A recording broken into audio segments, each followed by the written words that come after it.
আমাদের আজকের নিবেদন অভাগীর স্বর্গ, শরৎচন্দ্র চট্টোপাধ্যায়। ঠাকুরদাস মুখুর্জির বর্ষীয়সী স্ত্রী 7 দিনের জ্বরে মারা গেলেন। বৃদ্ধ মুখোপাধ্যায় মহাশয় ধ্যানের কারবারে অতিশয় সঙ্গতিপন্ন। তাঁর 4 ছেলে 3 মেয়ে, ছেলে মেয়েদের ছেলেপুলে হইয়াছে। জামাইরা, প্রতিবেশীর দল, চাকর বাকর, সে যেন একটা উৎসব বাঁধিয়া গেল। সমস্ত গ্রামের লোক ধুমধামের শবযাত্রা ভিড় করিয়া দেখিতে আসিল। মেয়েরা কাঁদিতে কাঁদিতে মায়ের 2 পায়ে গাঢ় করিয়া আলতা এবং মাথায় ঘন করিয়া সিঁদুর লেপিয়া দিল। বধূরা ললাট চন্দনে চর্চিত করিয়া বহুমূল্য বস্ত্রে শাশুড়ির দেহ আচ্ছাদিত করিয়া দিয়া আঁচল দিয়া তাহার শেষ পদধূলি মুছাইয়া লইল। পুষ্পে পত্রে গন্ধে মাল্যে কলরবে মনে হইল না এ কোনো শোকের ব্যাপার। এ যেন বরবাড়ির গৃহিণী 50 বর্ষ পরে আর একবার নতুন করিয়া তাহার স্বামী গৃহে যাত্রা করিতেছেন। বৃদ্ধ মুখোপাধ্যায় শান্ত মুখে তাহার চিরদিনের সঙ্গিনীকে শেষ বিদায় দিয়া অলক্ষ্যে 2 ফোঁটা চোখের জল মুছিয়া শোকার্ত কান্না ও বধূগণকে সান্ত্বনা দিতে লাগিলেন। প্রবল হরিধ্বনিতে প্রভাত আকাশ আলোড়িত করিয়া সমস্ত গ্রাম সঙ্গে সঙ্গে চলিল। আরেকটি প্রাণী একটু দূরে থাকিয়া এই দলের সঙ্গী হইল। সে কাঙালির মা। সে তাহার কুটির প্রাঙ্গণের গোটা কয়েক বেগুন তুলিয়া এই পথে হাটে চলিয়াছিল। এই দৃশ্য দেখিয়া আর নড়িতে পারিল না। রহিল তাহার হাটে যাওয়া, রহিল তাহার আঁচলে বেগুন বাঁধা। সে চোখের জল মুছিতে মুছিতে সকলের পিছনে শ্মশানে আসিয়া উপস্থিত হইল। গ্রামের একান্তে গরুর নদীর তীরে শ্মশান। সেখানে পূর্বাহ্নেই কাঠের ভার, চন্দনের টুকরো, ঘৃত, মধু, ধূপ, ধূনা প্রভৃতি উপকরণ সঞ্চিত হইয়াছিল। কাঙালির মা ছোট জাত, দুলের মেয়ে বলিয়া কাছে যাইতে সাহস পাইল না। তফাতে একটা উঁচু ঢিপির মধ্যে দাঁড়াইয়া সমস্ত অন্ত্যেষ্টিক্রিয়া প্রথম হইতে শেষ পর্যন্ত উৎসুক আগ্রহে চোখ মেলিয়া দেখিতে লাগিল।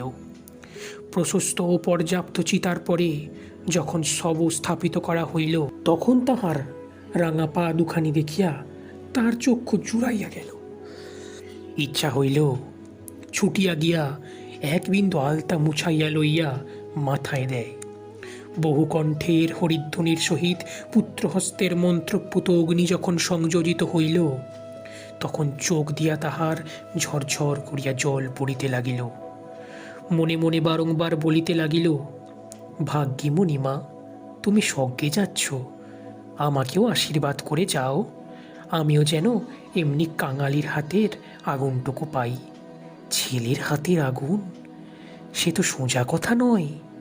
স্বামী, পুত্র, কন্যা, নাতি নাতনি, দাস দাসী, পরিজন সমস্ত সংসার উজ্জ্বল রাখিয়া এই যে স্বর্গারোহণ দেখিয়া তাহার বুক ফুলিয়া ফুলিয়া উঠিতে লাগিল।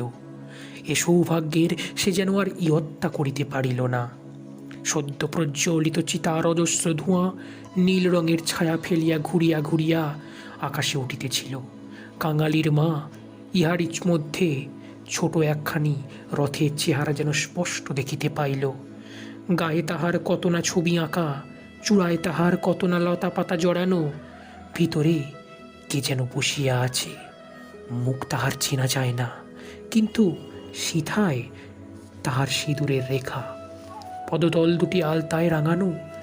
ঊর্ধ্বদৃষ্টে চাহিয়া কাঙালির মায়ের 2 চোখে অশ্রুর ধারা বহিতেছিল। এমন সময় একটি বছর 14-15 ছেলে তাহার আঁচলে টান দিয়া কহিল, হেথায় তুই দাঁড়িয়ে আছিস মা, ভাত রাঁধবি নে? মা চমকিয়া ফিরিয়া চাহিয়া কহিল, রাঁধবক্ষণ রে। হঠাৎ উপরে অঙ্গুলি নির্দেশ করিয়া ব্যগ্রস্বরে কহিল, দেখ দেখ বাবা, বামুন মা ওই রথে চড়ে স্বর্গে যাচ্ছে। ছেলে বিস্ময়ে মুখ তুলিয়া কহিল, কই? ক্ষণকাল নিরীক্ষণ করিয়া শেষে বলিল, তুই খেপেছিস, ও তো ধোঁয়া। রাগ করিয়া কহিল, বেলা দুপুর বাজে, আমার খিদে পায় না বুঝি? এবং সঙ্গে সঙ্গে মায়ের চোখে জল লক্ষ্য করিয়া বলিল, বামুনদের গিন্নি পড়েছে, তুই কেন কেঁদে মরিস মা? কাঙালির মার এতক্ষণে হুঁশ হইল। পরের জন্য শ্মশানে দাঁড়াইয়া এইভাবে অশ্রুপাত করায় সে মনে মনে লজ্জা পাইল। এমনকি ছেলের অকল্যাণের আশঙ্কায় মুহূর্তে চোখ মুছিয়া একটুখানি হাসিবার চেষ্টা করিয়া বলিল, কাঁদব কিসের জন্যে রে? চোখে ধোঁ লেগেছে বই তো নয়। হা, ধোঁ লেগেছে বই তো না, তুই কাঁদিতেছিলি। মা আর প্রতিবাদ করিল না। ছেলের হাত ধরিয়া ঘাটে নামিয়া নিজেও স্নান করিল। কাঙালিকেও স্নান করাইয়া ঘরে ফিরিল। শ্মশান সৎকারের শেষটুকু দেখা আর তার ভাগ্যে ঘটিল না। সন্তানের নামকরণকালে পিতামাতার মূঢ়তায় বিধাতা পুরুষ অন্তরিক্ষে থাকিয়া অধিকাংশ সময়ে শুধু হাস্য করিয়াই ক্ষান্ত হন না, তীব্র প্রতিবাদ করেন। তাই তাহাদের সমস্ত জীবনটা তাহাদের নিজের নামগুলাকেই যেন আমরণ ভ্যাংচাইয়া চলিতে থাকে। কাঙালির মার জীবনের ইতিহাস ছোট, কিন্তু সেই ছোট্ট কাঙাল জীবনটুকু বিধাতার এই পরিহাসের দায় হইতে অব্যাহতি লাভ করিয়াছিল। তাহাকে জন্ম দিয়া মা মরিয়াছিল। বাপ রাগ করিয়া নাম দিল অভাগী। মা নাই, বাপ নদীতে মাছ ধরিয়া বেড়ায়। তাহার না আছে দিন, না আছে রাত। তবু যে কি করিয়া ক্ষুদ্র অভাগী একদিন কাঙালির মা হইতে বাঁচিয়া রহিল, সে এক বিস্ময়ের বস্তু। যাহার সহিত বিবাহ হইল তাহার নাম রসিক বাঘ। বাঘের অন্য বাঘিনী ছিল। ইহাকে লইয়া সে গ্রামান্তরে উঠিয়া গেল। অভাগী তাহার অভাগ্য শিশুপুত্র কাঙালিকে লইয়া গ্রামেই পড়িয়া রহিল। তাহার সেই কাঙালি বড় হইয়া আজ 15 পা দিয়েছে। সবেমাত্র বেতের কাজ শিখিতে আরম্ভ করিয়াছে। অভাগীর আশা হইয়াছে আরও বছরখানেক তাহার অভাগ্যের সহিত জুঝিতে পারিলে দুঃখ ঘুচিবে। এই দুঃখ যে কি, যিনি দিয়াছেন তিনি ছাড়া আর কেহই জানেন না। কাঙালি পুকুর হইতে আঁচাইয়া আসিয়া দেখিল তাহার পাতের ভুক্তাবশেষ মা একটি পাত্রে ঢাকিয়া রাখিতেছে। আশ্চর্য হইয়া জিজ্ঞাসা করিল, তুই খেলি নে মা? বেলা গড়িয়ে গেছে বাবা, এখন আর খিদে নেই। ছেলে বিশ্বাস করিল না, বলিল, না খিদে নেই বই কি, কই দেখি তোর হাঁড়ি। এই ছলনায় বহুদিন কাঙালির মা কাঙালিকে ফাঁকি দিয়া আসিয়াছে।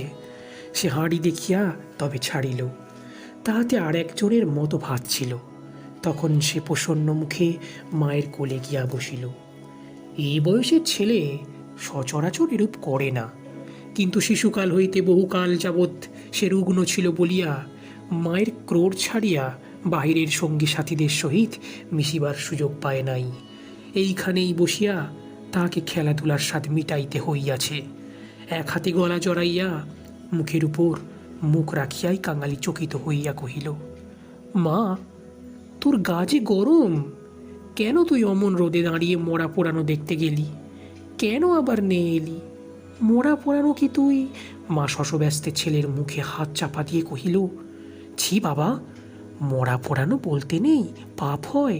সতীলক্ষ্মী মা ঠাকরুন রথে করে স্বর্গে গেলেন। ছেলে সন্দেহ করিয়া কহিল, তোর এক কথা মা, রথে চড়ে কেউ নাকি আবার স্বর্গে যায়। মা বলিল, আমি যে চোখে দেখলু কাঙালি, বামুন মা রথের উপর বসে তিনার রাঙা পা দুখানি যে সবাই চোখ মেলে দেখলে রে। সবাই দেখলে? সবাই দেখলে। কাঙালি মায়ের বুকে ঠেস দিয়া বসিয়া ভাবিতে লাগিল, মাকে বিশ্বাস করাই তার অভ্যাস। বিশ্বাস করিতেই সে শিশুকাল হইতে শিক্ষা করিয়াছে। সেই মা যখন বলিতেছে সবাই চোখ মেলিয়া এত বড় ব্যাপার দেখিয়াছে, তখন অবিশ্বাস করিবার আর কিছু নাই। খানিক পরে আস্তে আস্তে কহিল, তাহলে তুইও তো মা স্বর্গে যাবি। বিন্দির মা সেদিন রাখালের পিসিকে বলতেছিল, ক্যাংলার মার মতো সতীলক্ষ্মী আর দুলে পাড়ায় নেই। কাঙালির মা চুপ করিয়া রহিল। কাঙালি তেমনি ধীরে ধীরে কহিতে লাগিল, বাবা যখন তোরে ছেড়ে দিলে তখন তোরে কত লোকে তো নিকে করতে সাদাসাদি করলে, কিন্তু তুই বললি না। বললি কাঙালি বাঁচলে আমার দুঃখ ঘুচবে। আবার নিকে করতে যাব কিসের জন্যে? হ্যাঁ মা, তুই নিকে করলে আমি কোথায় থাকতুম? আমি হয়তো না খেতে পেয়ে এতদিনে কবে মরে যেতুম। মা ছেলেকে দুই হাতে বুকে চাপিয়া ধরিল। বস্তুত সেদিন তাহাকে এ পরামর্শ কম লোকে দেয় নাই, এবং যখন সে কিছুতেই রাজি হইল না, তখন উৎপাদ উপদ্রব তাহার প্রতি সামান্য হয় নাই। সেই কথা স্মরণ করিয়া অভাগীর চোখ দিয়া জল পড়িতে লাগিল। ছেলে হাত দিয়া মুছাইয়া দিয়া বলিল, ক্যাঁতাটা পেতে দেব মা, শুবি? মা চুপ করিয়া রহিল। কাঙালি মাদুর পাতিল, কাঁথা পাতিল, মাচার উপর হইতে ছোট বালিশটি পাড়িয়া দিয়া হাত ধরিয়া তাকে বিছানায় টানাইয়া লইয়া যাইতে মা কহিল, কাঙালি, আজ তোর কাজে গিয়ে কাজ নেই। কাজ কামাই করিবার প্রস্তাব কাঙালির খুব ভালো লাগিল, কিন্তু কহিল, জলপানির পয়সা দুটো তো তাহলে দেবে না মা? না দিগ্গে, আয় তোকে রূপকথা বলি। আর প্রলুব্ধ করিতে হইল না। কাঙালি তৎক্ষণাৎ মায়ের বুক ঘেঁষিয়া শুইয়া পড়িয়া কহিল, বল তাহলে। রাজপুত্তুর, কোটালপুত্তুর, আর সেই পক্ষীরাজ ঘোড়া। অভাগী রাজপুত্র, কোটালপুত্র আর পক্ষীরাজ ঘোড়ার কথা দিয়ে গল্প আরম্ভ করিল। এ সকল তাহার পরের কাছে কতদিনের শোনা এবং কতদিনের বলা উপকথা। কিন্তু মুহূর্ত কয়েক পরে কোথায় গেল তাহার রাজপুত্র, আর কোথায় গেল তাহার কোঠালপুত্র? সে এমন উপকথা শুরু করিল যা পরের কাছে তাহার শেখা নয়, নিজের সৃষ্টি। জ্বর তাহার যত বাড়িতে লাগিল, উষ্ণ রক্তস্রোত যত দ্রুত বেগে মস্তিষ্কে বহিতে লাগিল, তাই সে যেন নব নব উপকথার ইন্দ্রজাল রচনা করিয়া চলিতে লাগিল। তাহার বিরাম নাই, বিচ্ছেদ নাই। কাঙালির স্বপ্নদেহ বার বার রোমাঞ্চিত হইতে লাগিল। ভয়ে বিস্ময়ে পুলকে সে সজোরে মায়ের গলা জড়াইয়া তাহার বুকের মধ্যে যেন মিশিয়া যাইতে চাহিল। বাহিরে বেলা শেষ হইল, সূর্য অস্ত গেল, সন্ধ্যার ম্লান ছায়া গাঢ়তর হইয়া চরাচর ব্যাপ্ত করিল, কিন্তু ঘরের মধ্যে হাজার দ্বীপ জ্বলিল না। গৃহস্থের শেষ কর্তব্য সমাধা করিতে কেহ উঠিল না। নিবিড় অন্ধকারে কেবল রুগ্ন মাতার অবাধ গুঞ্জন নিস্তব্ধ পুত্রের কর্ণে সুধাবর্ষণ করিয়া চলিতে লাগিল। সে সেই শ্মশান ও শ্মশান যাত্রার কাহিনী, সেই রথ, সেই রাঙা পা দুটি, সেই তার স্বর্গে যাওয়া। কেমন করিয়া শোকার্ত স্বামী শেষ পদতুলি দিয়া কাঁদিয়া বিদায় দিলেন, কি করিয়া হরিধ্বনি দিয়া ছেলের মাতাকে বহন করিয়া লইয়া গেল। তারপরে সন্তানের হাতের আগুন। সে আগুন তো আগুন নয় কাঙালি, সে তো হরি। তার আকাশ জোড়া ধুয়ো নয় বাবা, সেই তো স্বর্গের রথ। কাঙালি চরণ, বাবা আমার। কেন মা? তোর হাতের আগুন যদি পাই বাবা, বামুন মার মতো আমিও স্বর্গে যেতে পাবো। কাঙালি অস্ফুট কহিল, যা, বলতে নেই। মা সে কথা বোধ করি শুনিতেও পাইল না। তপ্ত নিঃশ্বাস ফেলিয়া বলিতে লাগিল, ছোট জাত বলে তখন কিন্তু কেউ ঘেন্না করতে পারবে না, দুঃখী বলে কেউ ঠেকিয়ে রাখতে পারবে না। ইস, ছেলের হাতের আগুন, রথকে যে আসতেই হবে। ছেলের মুখের উপর মুখ রাখিয়া ভগ্ন কণ্ঠে কহিল, বলিস নে মা, বলিস নে, আমার বড্ড ভয় করে। মা কহিল, আর দেখ কাঙালি, তোর বাবাকে একবার ধরে আনবি, অমনি যেন পায়ের ধুলো মাথায় দিয়ে আমাকে বিদায় দেয়, অমনি পায়ে আলতা মাথায় সিঁদুর দিয়ে। কিন্তু কে বা দেবে? তুই দিবি না রে কাঙালি? তুই আমার ছেলে, তুই আমার মেয়ে, তুই আমার সব। বলিতে বলিতে সে ছেলেকে একেবারে বুকে চেপে জড়িয়া ধরিল। অভাগীর জীবনটা নাট্যের শেষ অঙ্ক পরিসমাপ্ত হইতে চলিল। বিস্তৃতি বেশি নয়, সামান্যই। বোধ করি 30টা বৎসর আজও পার হইয়াছে কি হয় নাই, শেষও হইল তেমনি সামান্যভাবে। গ্রামে কবিরাজ ছিল না, ভিন্ন গ্রামে তাহার বাস। কাঙালি গিয়া কাঁদাকাটি করিল, হাতে পায়ে পড়িল, শেষে ঘটি বাঁধা দিয়া তাহাকে 1 টাকা প্রণামী দিল। তিনি আসিলেন না। গোটা চারেক বড়ি দিলেন। তার কত কি আয়োজন! খল, মধু, আদার সত্ত্ব, তুলসী পাতার রস। কাঙালির মা ছেলের প্রতি রাগ করিয়া বলিল, কেন তুই আমাকে না বলে ঘটি বাঁধা দিতে গেলি বাবা? হাত পাতিয়া বড়ি কয়টি গ্রহণ করিয়া মাথায় ঠেকাইয়া উনানে ফেলিয়া দিয়া কহিল, ভালো হইতো এতেই হব। বাগদিদুলের ঘরে কেউ কখনো ওষুধ খেয়ে বাঁচে না। দিন 2-3 এমনই গেল। প্রতিবেশীরা খবর পাইয়া দেখিতে আসিল। যে যাহা মুষ্টি যোগ জানিত, হরিণের শিং, ঘষা জল, গেঁটে কুড়ি পুড়াইয়া মধুতে মারিয়া চাটাইয়া দেওয়া ইত্যাদি অব্যর্থ ঔষধের সন্ধান দিয়া যে যাহার কাজে গেল।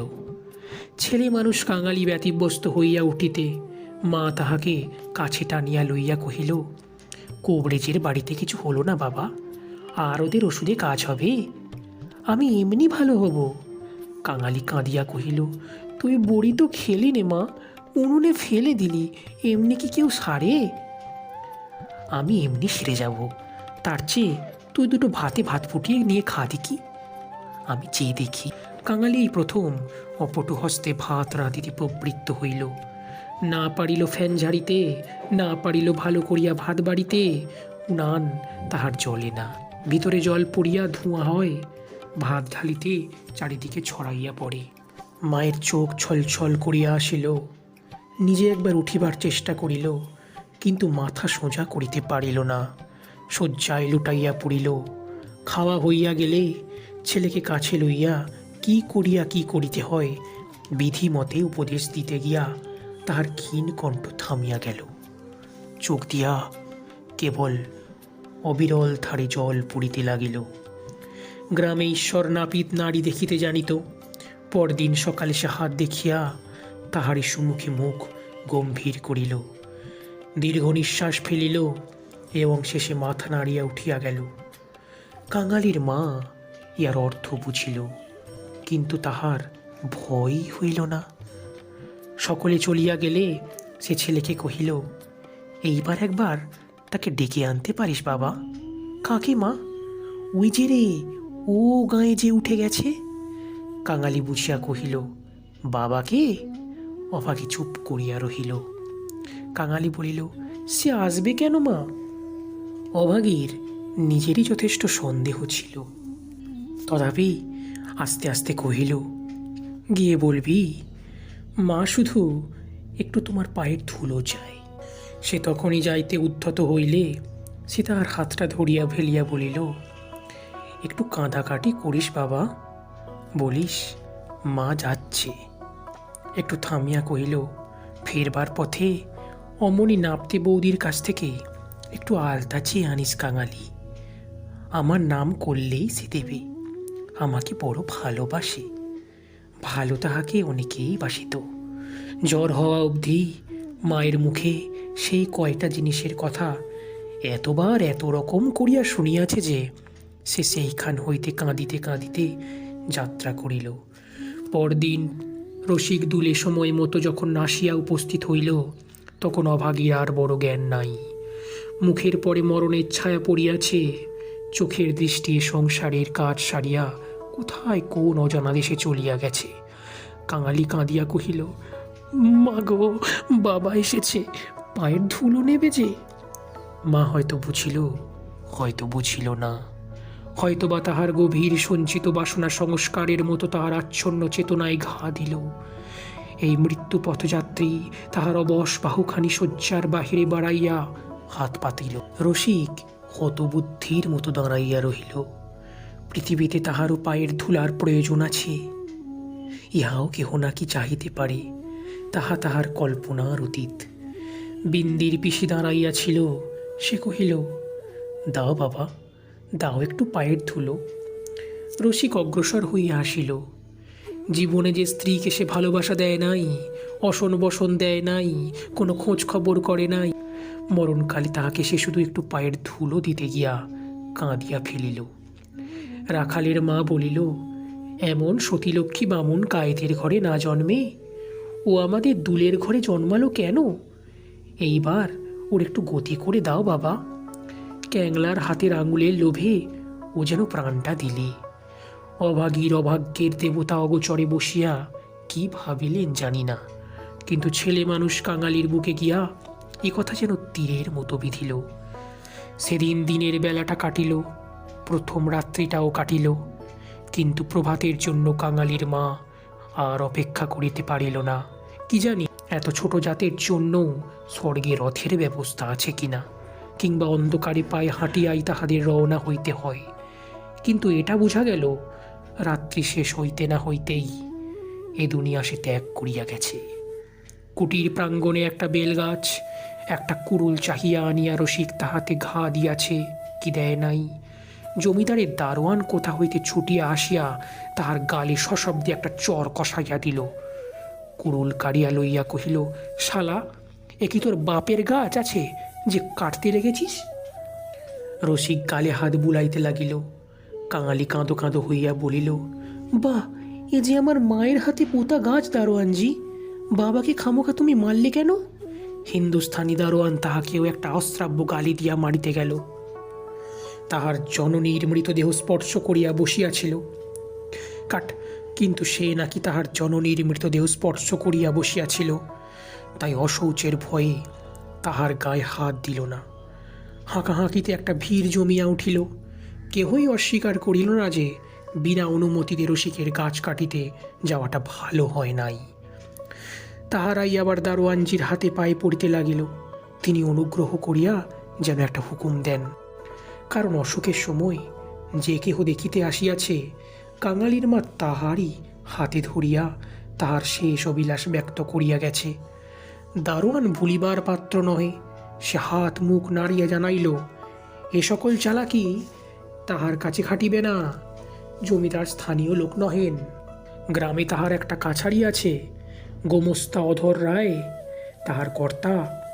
লোকগুলা যখন হিন্দুস্থানিটার কাছে ব্যর্থ অনুনয় বিনয় করিতে লাগিল, কাঙালি ঊর্ধ্বশ্বাসে দৌড়িয়া একেবারে কাছারি বাড়িতে আসিয়া উপস্থিত হইল।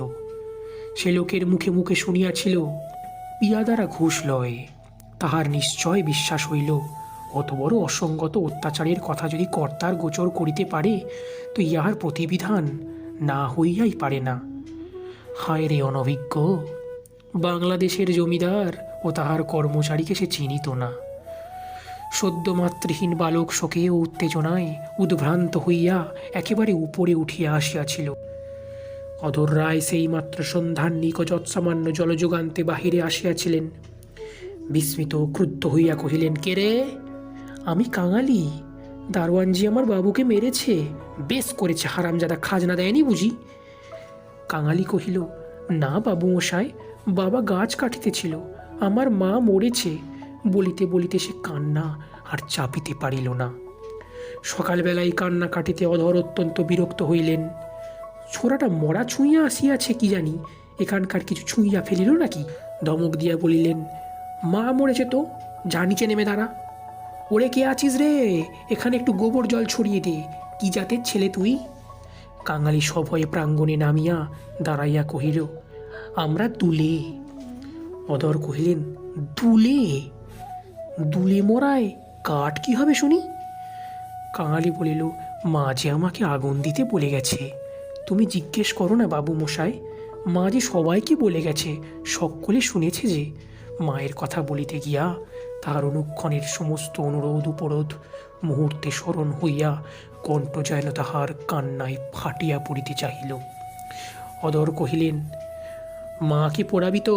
গাছের দাম 5 টাকা আনগে, পারবি? কাঙালি জানিত তাহা অসম্ভব। তাহার উত্তরীয় কিনিবার মূল্যস্বরূপ তার ভাত খাইবার পিতলের কাঁসিটি বিন্দির পিসি 1 টাকায় বাঁধা দিতে গিয়াছে, সে চোখে দেখিয়া আসিয়াছে। সে ঘাড় নাড়িল, বলিল, না। অধর মুখখানা অত্যন্ত বিকৃত করিয়া কহিলেন, না তো, মাকে নিয়ে নদীর চড়ায় পুঁতে ফেলগে যা। কার বাবার কাছে তোর বাপ কুরুল ঠেকাতে যায়, পাজি হতবাগা নচ্চর। কাঙালি বলিল, সে যে আমাদের উঠোনের গাছ বাবু মশাই, সে যে আমার মায়ের হাতে পোঁতা গাছ। হাতে পোঁতা গাছ? পাড়ে বেটাকে গলা ধাক্কা দিয়ে বার করে দিত। পাড়ে আসিয়া গলা ধাক্কা দিল এবং এমন কথা উচ্চারণ করিল যাহা কেবল জমিদারের কর্মচারীরাই পারে। কাঙালি ধুলা ঝাড়িয়া উঠিয়া দাঁড়াইল, তারপরে ধীরে ধীরে বাহির হইয়া গেল। কেন সে যে মার খাইল কি তাহার অপরাধ ছেলেটা ভাবিয়াই পাইল না। গোমস্তার নির্বিকার চিত্তে দাগ পর্যন্ত পড়িল না। পড়িলে এ চাকরি তাহার জুটিত না। কহিলেন, পরেশ দেখ তো হে, এ বেটার খাজনা বাকি পড়ে আছে কিনা। থাকে তো জাল টাল কিছু একটা কেড়ে এনে যেন রেখে দেয়, হারামজাদা পালাতে পারে। মুখুজ্জে বাড়িতে শ্রাদ্ধের দিন, মাঝে কেবল একটা দিন মাত্র বাকি। সমারোহের আয়োজন গৃহিণীর উপযুক্ত করিয়াই হইতেছে। বৃদ্ধ ঠাকুরদাস নিজে তত্ত্বাবধান করিয়া ফিরিতেছিলেন। কাঙালি আসিয়া তাহার সম্মুখেই দাঁড়াল। কহিল, ঠাকুর মশাই, আমার মা মরে গেছে। তুই কে? কি চাস তুই? আমি কাঙালি। মা বলে গেছে তিনাকে আগুন দিতে। তা দিগে না। কাছারির ব্যাপারটা ইতিমধ্যেই মুখে মুখে প্রচারিত হইয়া পড়িয়াছিল। একজন কহিল, ও বোধহয় একটা গাছ চায়।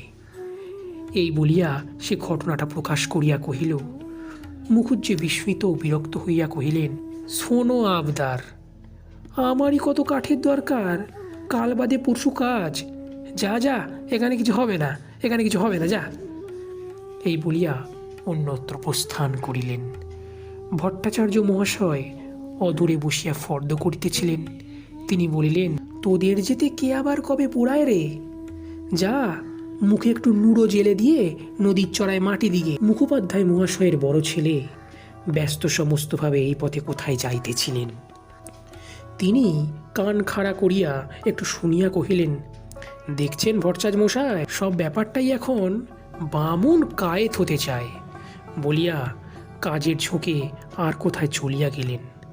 কাঙালি আর প্রার্থনা করিল না।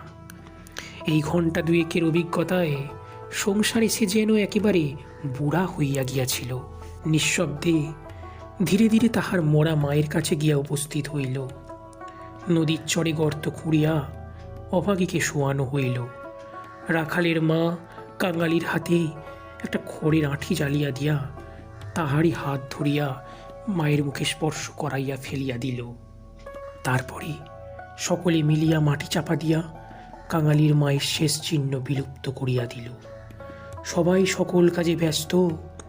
শুধু সেই পোড়া খড়ের আঁটি হইতে যে স্বল্প ধোঁয়াটুকু ঘুরিয়া ঘুরিয়া আকাশে উঠিতেছিল, তাহারই প্রতি পালকহীন চক্ষু পাতিয়া কাঙালি ঊর্ধ্বদৃষ্টে স্তব্ধ হইয়া চাহিয়া রহিল।